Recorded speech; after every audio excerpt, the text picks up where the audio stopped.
Attention pour le décompte final. 3, 2, 1, 0.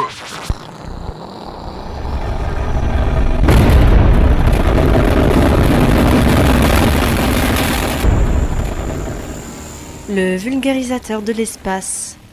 Décollage.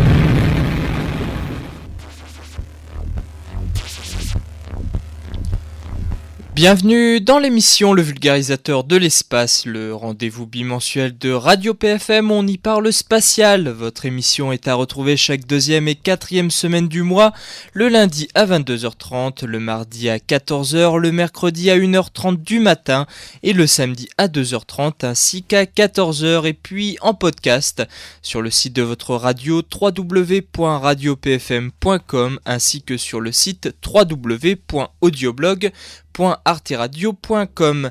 C'est Jean-François à l'animation et Honorine à la technique, à la réalisation et puis à toute la programmation musicale de ce numéro. Bonjour Honorine. Bonjour Jean-François, bonjour à tous. Mais sans plus tarder, on débute par les titres de cette émission. Au programme, une interview de François Leproux, ingénieur diplômé en systèmes spatiaux et auteur du livre Hermès, une ambition en héritage. C'est paru aux éditions JPO le 7 janvier 2021.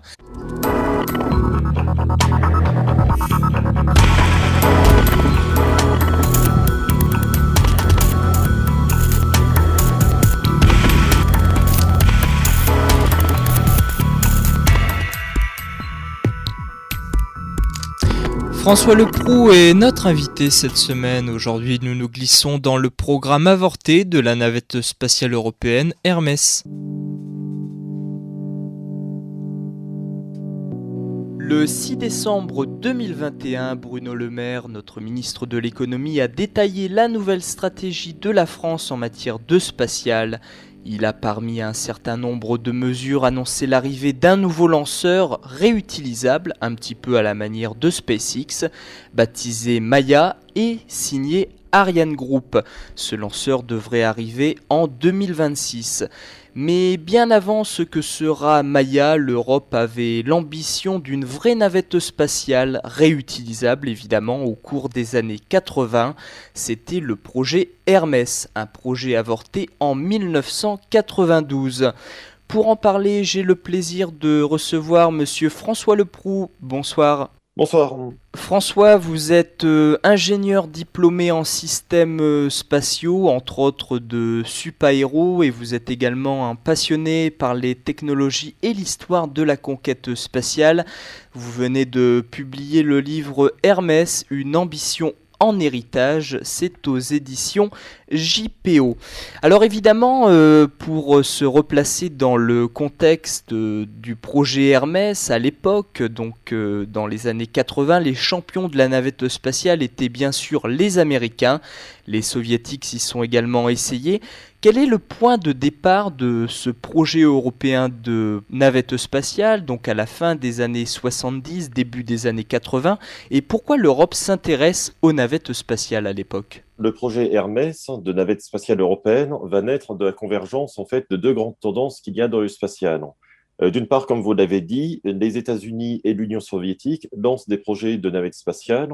L'objectif étant de remplacer tous les lanceurs qui étaient jusque-là jetables, c'est-à-dire qu'on ne conservait que la charge utile qui était envoyée sur orbite et toute la fusée partait à la poubelle, par des systèmes totalement réutilisables afin d'en faire baisser les coûts. Et les Américains et les Soviétiques ont eu une stratégie qui consistait à faire un lanceur capable d'envoyer à la fois des astronautes en orbite et des charges utiles, c'est-à-dire des satellites, notamment des satellites militaires. Donc voilà, ça c'est les grands développements lancés par les États-Unis, puis suivis bientôt par l'Union soviétique, ce qui a fortement inspiré les Européens à s'engager dans cette voie. Et d'autre part, les Européens ont commencé à lancer un programme spatial très sérieux à partir de 1975. C'est la création de l'Agence spatiale européenne, qui s'articulait autour du lanceur Ariane. Et petit à petit, il a été décidé de développer des versions de plus en plus puissantes d'Ariane afin de suivre les évolutions du marché des satellites. Ariane 1 pourrait lancer 1 tonne. On est passé vers Ariane 4 qui utilisait peu ou prou la même technologie, qui était capable de lancer 10 tonnes en orbite. Et on s'est rendu compte que les fusées Ariane arrivaient à un tel niveau de capacité qu'il était envisageable de se lancer vers le vol spatial habité. C'est ainsi que dès le milieu des années 70, il y a eu des réflexions menées par le Centre national d'études spatiales, c'est-à-dire en France, sur la forme que pourrait prendre un système habité, un système spatial habité français de prime abord, européen par la suite. Les options de la capsule et de l'avion spatial ont été étudiées en parallèle. Et à l'époque, il y a également l'ambition que l'orbite basse va s'industrialiser avec des usines capables de produire des matériaux qu'on peut faire par exemple qu'en l'absence de gravité. Et il a été décidé que l'avion spatial serait plus simple pour ramener des matériaux fragiles ou du personnel spécialisé en orbite.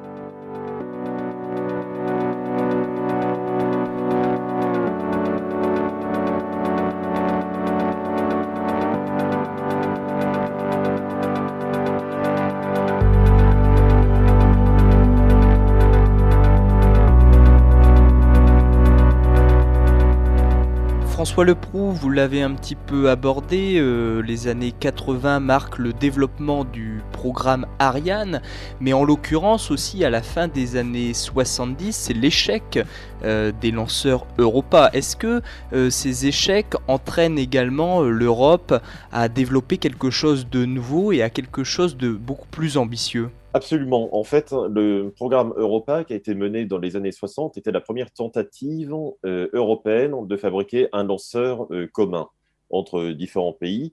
Sauf que le projet Europa a montré les limites d'une certaine manière d'envisager une coopération internationale. C'est-à-dire que sur Europa, les Français, les Allemands et les Anglais s'étaient alliés ensemble et fournissaient chacun une partie de la fusée. Les Anglais fournissaient un étage, les Allemands un autre et les Français en fournissaient un autre. Sauf que ces étages ont été développés séparément les uns des autres. Pour les Français et les Britanniques, il s'agissait de morceaux de missiles développés totalement indépendamment les uns des autres. Et le problème, c'est que développer une fusée, c'est quelque chose de très complexe. Les étages réagissent les uns par rapport aux autres, ce qui fait que assembler ces trois étages conçus différemment, ça aboutit finalement en fait que ces étages n'étaient pas compatibles ensemble. Et donc, le lanceur ne pouvait pas fonctionner. C'est pour ça qu'Europa n'a pas fonctionné. En parallèle, la France avait un programme spatial national. C'était le programme Diamant, mené par le CNES, qui fête d'ailleurs ses 60 ans, là, il y a quelques jours. Et la France a réussi à développer son propre lanceur orbital, c'est Diamant. Et c'est la France qui a pris les rênes d'un nouveau projet européen en disant que les pays européens auraient tout intérêt à relancer un projet de lanceur, notamment pour atteindre des performances similaires à celles des Américains, mais qu'il faudrait changer totalement la manière d'organiser ce projet. C'est ainsi que la France va prendre la tête du programme Ariane. Le CNES va être le maître d'œuvre de ce nouveau groupement industriel européen. Et tous les étages vont être développés ensemble, ce qui fait que Ariane est vraiment un lanceur qui a été conçu et pensé tel quel au départ, contrairement à Europa. Donc finalement, Ariane, ce n'est pas le premier programme spatial européen, c'est le premier programme spatial européen unifié d'une certaine manière, avec à sa tête une agence spatiale qui donne les ordres aux industriels et aux autres agences spatiales.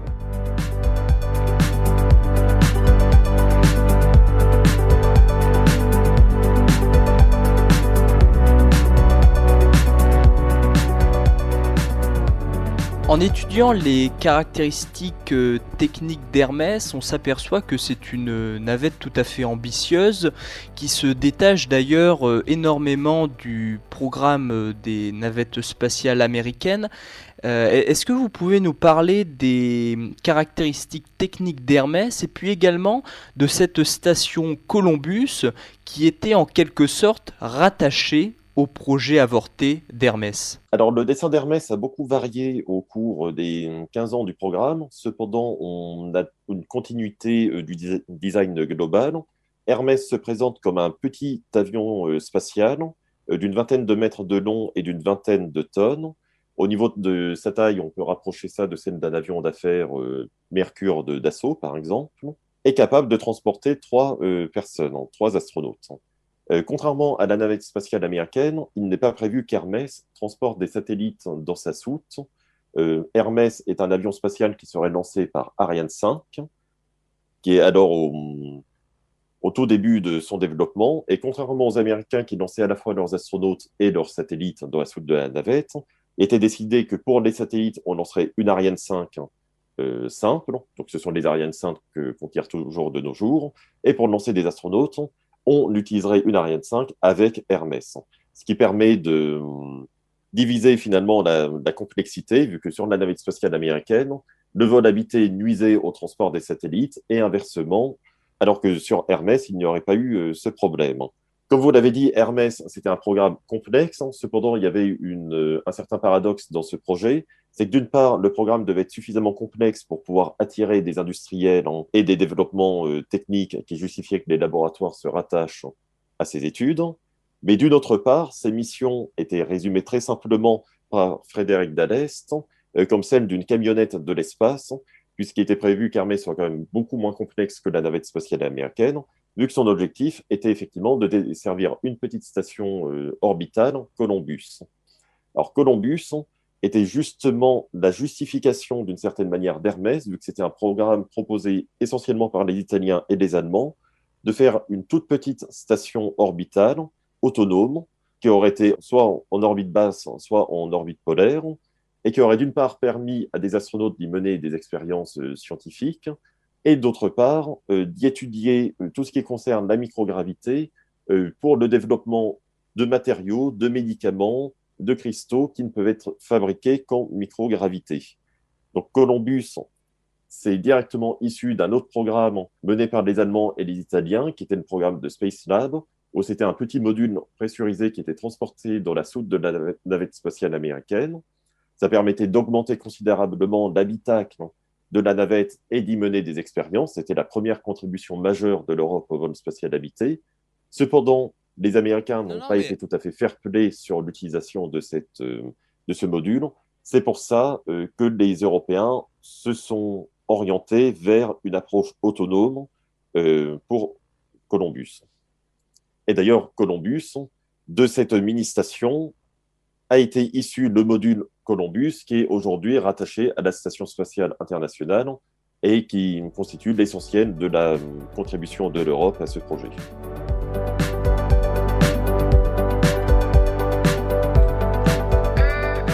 Alors effectivement, pour parler aux auditeurs qui nous écoutent, Columbus c'est le module européen, c'est le laboratoire européen au sein de la Station spatiale internationale, l'ISS.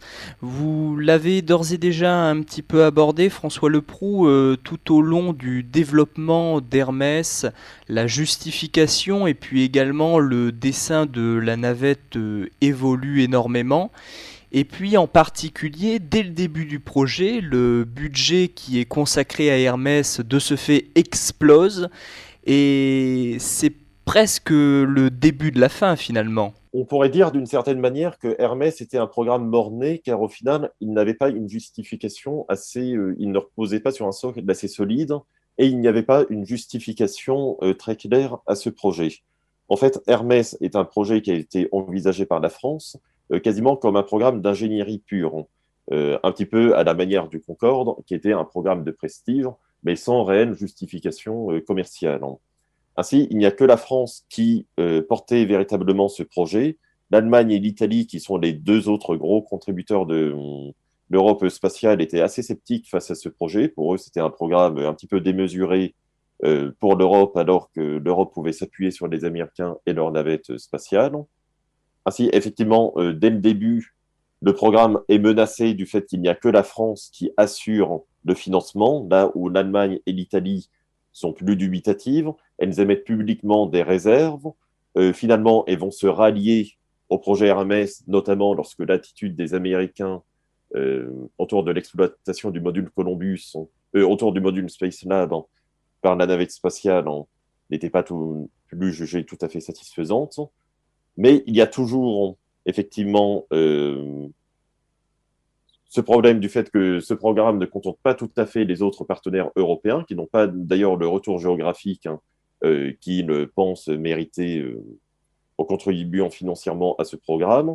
Et en plus de ça, il y a des oppositions au sein même de la France et du Centre national d'études spatiales de la part des scientifiques qui pense que tous les milliards qui vont être injectés pour Hermès afin simplement de transporter 3 astronautes en orbite ne sont pas justifiés et seraient mieux investis dans des programmes d'exploration du système solaire, notamment à l'aide de sondes et de robots. Et c'est notamment le professeur Bedamon qui va s'opposer publiquement à ce projet. Pour ces raisons, il y a une opposition assez forte des scientifiques au projet Hermès. Dans votre livre, vous dites, et je vous cite, que la politique et la bureaucratie ont tué Hermès. Est-ce que vous pouvez nous expliquer un petit peu plus précisément ces deux termes? En quoi a-t-on vraiment mis des bâtons dans les roues à Hermès? Eh bien, comme je le soulignais, Hermès souffrait du fait qu'il n'y avait pas de justification assez forte. Au final, Hermès a été porté au cours des années 1980 par un petit nombre d'hommes extrêmement motivés, notamment Hubert Curien, qui était le ministre de la Recherche français et qui a occupé des postes très importants de direction au CNES et à l'Agence spatiale européenne.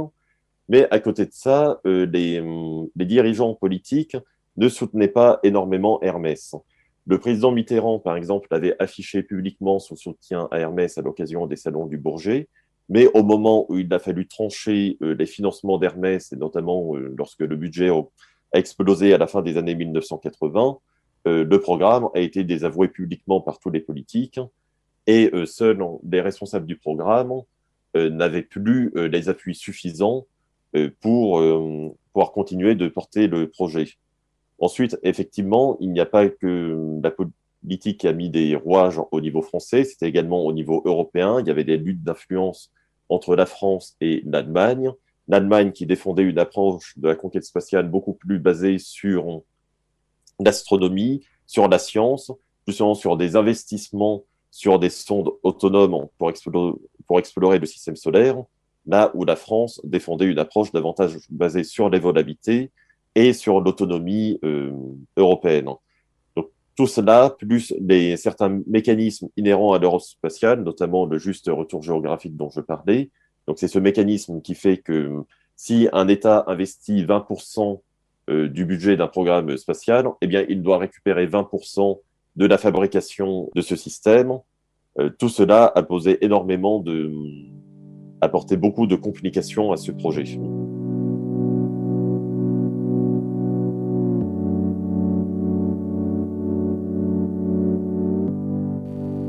Et toute cette complexité a évidemment mené à l'échec du projet qui est donc abandonné en 1992. Et vous le dites pourtant dans votre livre, hein, je vous cite encore une fois, mais vous dites que le projet Hermès a pourtant durablement marqué l'industrie spatiale européenne.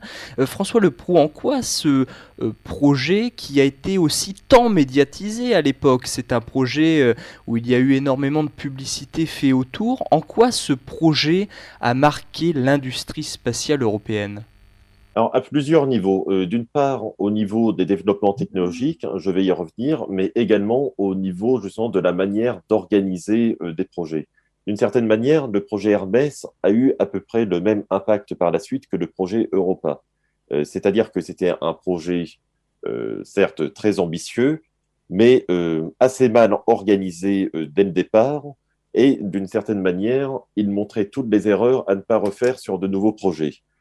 Sur Ariane, le programme Ariane, il a pu être mené à terme justement parce qu'il a fédéré tous les pays européens autour d'un objectif que tout le monde partageait. L'objectif, c'était d'avoir un lanceur capable de rendre l'Europe indépendante, notamment pour lancer ses satellites de télécommunications, mais également ses sondes d'exploration spatiale. Avec Hermès, on voit qu'Hermès, finalement, c'était davantage un programme français où la France cherchait un financement au niveau européen car elle n'était pas capable de l'assurer seule. Donc, ce n'était pas possible de motiver suffisamment les autres partenaires européens, mais Hermès souffrait également de défauts dans son organisation industrielle. Là où Ariane était un projet mené par le CNES et avec derrière un gros industriel comme Aérospatial, avec Hermès, il y avait une multitude d'industriels qui devaient intervenir, notamment du fait que les industriels spécialisés dans le spatial, tels qu'Aérospatial, n'étaient pas spécialisés dans l'aéronautique. Il a fallu faire appel à Dassault Aviation, pour s'occuper de toute la partie aéronautique. C'est Dassault qui a fait le dessin d'Hermès. Cependant, le CNES a confié la maîtrise d'œuvre industrielle du programme aérospatial, qui déléguait la partie aéronautique à Dassault.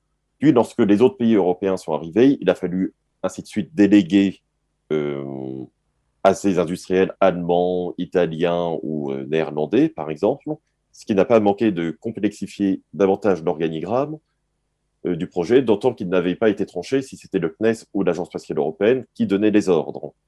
Donc tout ça, ça aboutit à un organigramme très complexe. Vers la fin du programme, on a tenté de rationaliser les choses en créant le groupe Euro-Hermès Space, qui était finalement un industriel qui a rassemblé tous les autres, mais il arrivait beaucoup trop tard. Par contre, cette réorganisation, elle a été un petit peu dans tous les esprits dans les 2 décennies qui ont suivi, lorsque petit à petit, tous les industriels européens se sont réunis autour d'un seul gros industriel. Donc c'était d'abord EADS, qui est devenu ensuite Airbus Defence and Space, qui a absorbé tous les industriels qui travaillaient sur Hermès, sauf Dassault, qui est évidemment resté indépendant car voulu se focaliser sur le développement d'avions. Aujourd'hui, c'est devenu le groupe Airbus. Et finalement, ce regroupement industriel, il est revenu un petit peu sur le devant de l'actualité avec le développement d'Ariane 6, où de la même manière qu'Ariane 5 a été développé par plusieurs industriels un petit peu épars en Europe, il a été décidé pour simplifier la construction du futur lanceur européen Ariane 6, de réunir tous les industriels qui travaillent là-dessus au sein d'un même groupe. Ce groupe, vous le mentionniez au début, c'est Ariane Group, qui reprend notamment les parties fusées d'Airbus et de Safran. Et ainsi, d'une certaine manière, les leçons d'Hermès ont été retenues pour les futurs lanceurs européens. Et d'un point de vue technologique, beaucoup d'études ont été menées au cours des 15 ans de développement du projet, notamment sur les matériaux utilisés pour la réentrée de l'atmosphère, sur les logiciels de vol, sur les batteries et sur les études des trajectoires en hypersonique. Toutes ces études ont été menées pour Hermès et ont été réutilisées ou continuées avec d'autres programmes, notamment l'ATV, qui était le cargo automatique européen développé dans les années 2000. François Leproux, ingénieur en systèmes spatiaux, est notre invité cette semaine.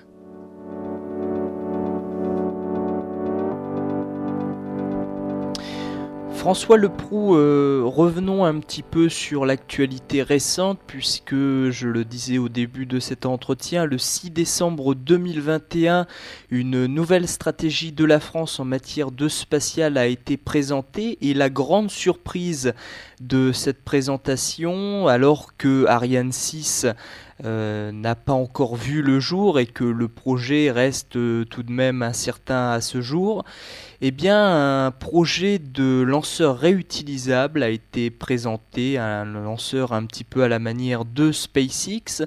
Est-ce que Hermès, en quelque sorte, va inspirer ce lanceur Maya ? D'un point de vue technologique, il y aura des filiations, c'est certain. D'ailleurs, pour l'anecdote, dans la mythologie grecque, la déesse Maya est la mère du dieu Hermès. Et d'ailleurs, Dassault avait envisagé qu'un prototype d'Hermès à plus petite échelle et inhabité soit testé en vol avant de tester la vraie navette spatiale. Et ce prototype aurait dû s'appeler Maya. Comme quoi, il y a également une continuité dans les noms. Comme je le disais, avec Hermès, il y a eu énormément de développement autour de tout ce qui se rapporte à la rentrée dans l'atmosphère, autour des matériaux de protection thermique, autour des logiciels pour simuler les trajectoires de rentrée atmosphérique. Ce sont des choses que l'Europe a déjà étudiées d'ailleurs en vol. C'était avec l'IXV et son successeur, le Space Rider, qui est un petit avion spatial autonome qui n'utilise pas d'aile. Donc, tous ces développements serviront forcément à un futur lanceur réutilisable. Cependant, là, dans votre présentation, vous opposiez justement ce futur petit lanceur réutilisable à Ariane 6. Ariane 6 également hérite d'un certain nombre de technologies qui ont été développées pour Hermès, puisque la plupart des technologies qui vont être utilisées par Ariane 6 sont héritées d'Ariane 5. Ariane 5 qui devait être le lanceur de la navette spatiale Hermès. Donc au final, on se rapporte à la question précédente, quasiment tous les programmes actuels héritent finalement de développement fait pour Hermès. Au sujet du lanceur Maya, André Hubert Roussel, qui est donc le PDG d'Ariane Group, a annoncé une échéance pour 2026. Est-ce que vous pensez que c'est une échéance réaliste, compte tenu du fait que si on prend l'exemple de SpaceX, eh bien, il a fallu tout de même un certain nombre d'années avant de pouvoir développer un lanceur totalement réutilisable. Il a fallu maîtriser le fameux retour de ces boosters. Est-ce que vous pensez que c'est une échéance réaliste, sachant que 2026 c'est presque demain? L'échéance est extrêmement ambitieuse, hein, comme vous le dites. Alors, il est difficile de juger si elle est réaliste ou non. Comme vous le savez, c'est très fréquent de voir les programmes spatiaux glisser dans le temps. Évidemment, tout va dépendre du soutien qui va être donné à ce projet, notamment s'il y a effectivement des promesses de lancement institutionnel pour un tel lanceur, cela pourra l'accélérer. Ce qu'il faut voir, c'est que l'Europe ne va pas partir de rien en termes de lanceurs réutilisables, vu que depuis 3 ou 4 ans, l'OCNES, l'Agence spatiale européenne et Ariane Group étudient chacune des briques finalement nécessaires pour le retour de lanceurs. Et c'est également le cas d'industriels privés à côté, plus ou moins gros, qui étudient chacune de leur côté des briques technologiques, notamment par exemple des trains d'atterrissage qui vont permettre à la fusée d'atterrir, des moteurs réarmables. Il y en a un qui est étudié par Ariane Group, c'est le moteur Prometheus, qui devrait normalement équiper le lanceur Maya. Tout ça, ce sont des briques technologiques qui sont déjà étudiées et qui sont relativement avancées. Maintenant, le tout, c'est de les intégrer, et les intégrer, ce n'est pas aussi simple que ça en a l'air. Donc effectivement, c'est un calendrier très ambitieux. On a besoin d'un tel calendrier. Ensuite, c'est assez difficile de se prononcer sur le respect ou non de ce calendrier dans les années à venir.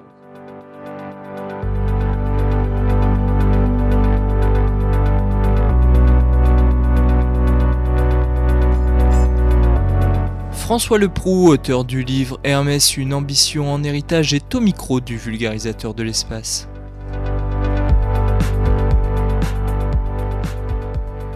Vous le dites dans ce livre, Hermès, une ambition en héritage, donc qui est paru aux éditions JPO, que dans les années 1980, rien ne semblait impossible à l'Europe spatiale. Est-ce que ce lanceur réutilisable, Maya, qui verra certainement le jour en 2026, marque un retour en force de l'Europe dans le spatial international? L'Europe n'a de toute façon jamais vraiment été absente en force de la scène du spatial international, et ce notamment grâce à la filière Ariane. Alors pourquoi est-ce que je disais que rien ne paraissait impossible pour l'Europe spatiale dans les années 1980?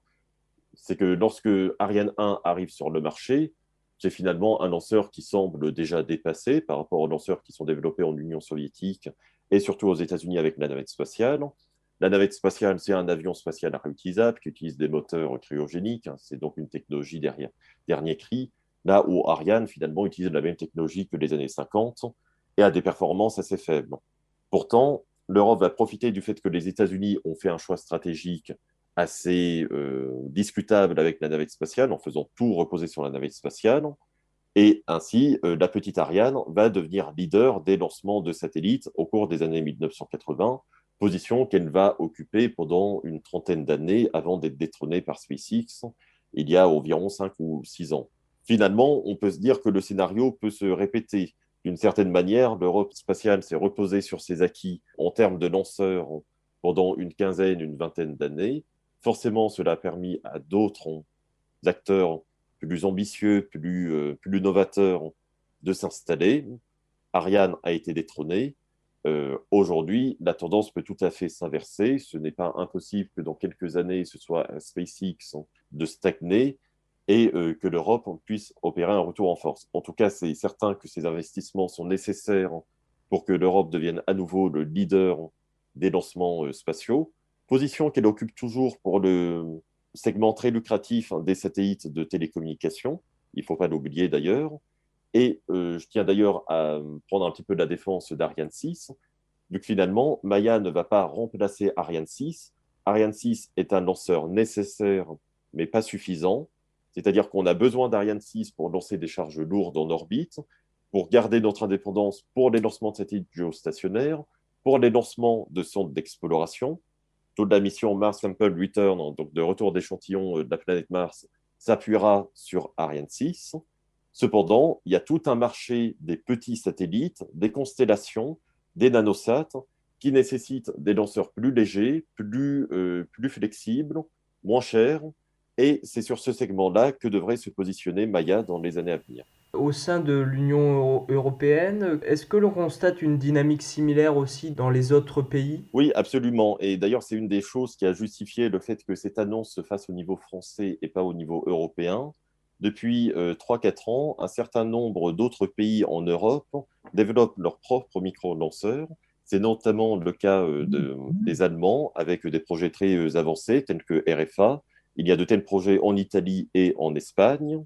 De tels projets, d'ailleurs, menacent d'une certaine manière l'unité européenne dans le projet Ariane et sont fréquemment avancés comme des moyens de pression, par exemple pour l'Allemagne, une participation plus importante sur un projet comme Ariane 6.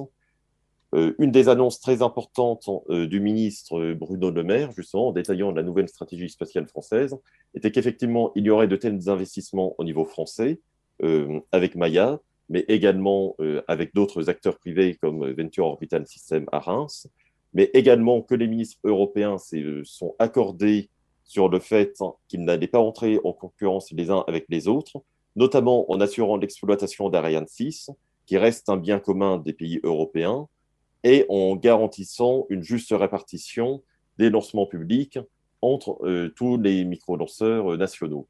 Une des leçons à retenir d'Hermès, justement, c'est d'éviter de revenir à une situation de quasi-divorce entre la France et l'Allemagne sur les affaires spatiales, qui serait justifiée par des visions totalement différentes. Jusque-là, la France était plutôt avocate de maintenir les investissements dans Ariane 6, d'éviter les développements des micro-lanceurs, là où l'Allemagne avait une stratégie totalement différente. Là, les deux stratégies semblent converger ensemble. On peut espérer que dans les années à venir, on gardera cette unité. Merci beaucoup François Leproux, je rappelle que vous êtes ingénieur diplômé en systèmes spatiaux et vous venez de publier le livre Hermès, une ambition en héritage, c'est paru aux éditions JPO. Merci beaucoup. Merci à vous.